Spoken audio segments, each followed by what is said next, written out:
creating a Maven project in Visual Studio Code. Okay, so I have a lot of great information here as to what a Maven project is. Okay, I don't expect you to understand any of this information at the time of this video, but later we'll come back to these slides and we'll talk more about what a Maven project is in detail. Okay, so let's jump into Visual Studio Code and let's create a Maven project. So I've opened VS Code now. If you haven't watched the previous video, please watch the previous video so you can see which extensions I installed, and it's the same extensions you need to be able to do what we're about to do. If you're using IntelliJ, you can skip this part. You can just create a Maven project in IntelliJ. Just make sure to select the correct archetype and you'll be able to follow along well. Okay, so on the top left, I'm going to click the Project Explorer option here. And you're going to see two options here. We see open folder and we see create Java project.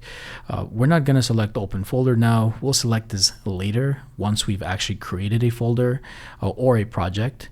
I want to create a Java project. Okay, so when I click on this button here, we have different options here. The option we want to click on is Maven. Okay, so you can kind of already tell that a Maven project is a special type of Java project. Okay, once I click on it, you're going to see this drop down here. Okay, the option you want to select is the one that says Maven Archetype Quick Start. Okay, that's the one I'll be using for the remaining of these videos, for the remaining of the course. If we need to create other Maven projects, I'll always select this one right here. Don't select any of these other archetypes because they'll give you a different folder structure actually, and then you'll kind of be confused, or you won't be on the same page as the rest of us here. Okay, so click the one that says Maven Archetype Quick Start. If you're using IntelliJ, make sure to select this one. Okay, or Eclipse as well. So once I click on it, click on 1.4. At the time of this video, this is the latest version here, 1.4. If there is a later version, go ahead and click on the later version. Okay, so I'm going to go ahead and select 1.4. And then here, we need to enter a group ID. Okay, you notice by default, it says com.example. This is the naming convention we give to a lot of software development projects. We usually start with com because that is the end of the domain name of a website. So for example, let's say we work for Amazon, it would say com.amazon. If we work for Google, it would say com.google or com.facebook and so on. If we worked for Prime Video of Amazon, it would probably be something like com.amazon.prime video. Okay, now that's just a naming convention that's practiced around the software development industry. You don't need to follow it. Okay, they're not mandatory rules. You can actually call this whatever you want. Okay, now if the web application is a .org or .net, you would do the same thing as well.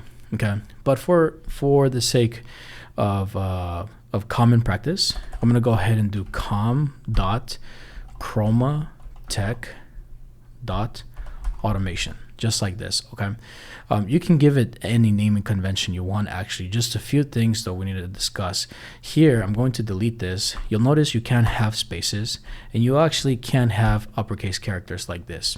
Okay, so it needs to be all lowercase, and if you want additional names, you'll break it with a word with a period like this, with a dot. Okay, so I'll say Chroma Tech automation. Okay, this is good enough for now, so I'll go ahead and hit enter.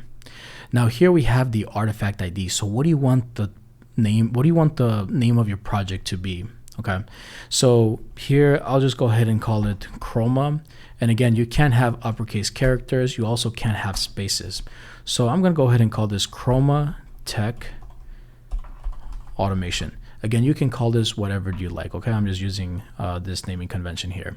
This is the name that this is the name of this project here. So I'm going to go ahead and hit enter.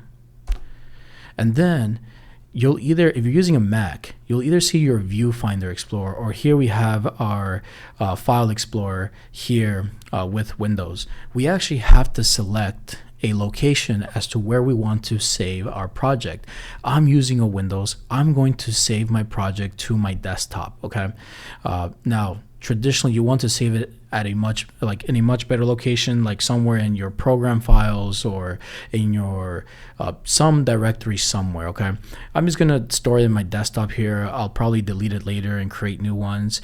Here's one thing though: if you are a Windows user, make sure that your desktop is not in your OneDrive. If it is, your project's going to struggle building sometimes, because again, your project is stored in OneDrive and it'll build very slowly. Okay, so you can actually store it anywhere else. You can store it in somewhere in your program files, in your C drive. It's up to you. If you're using a Mac, you can just store it in your desktop and you should be completely okay. Okay, so I'm gonna go ahead and click desktop, right?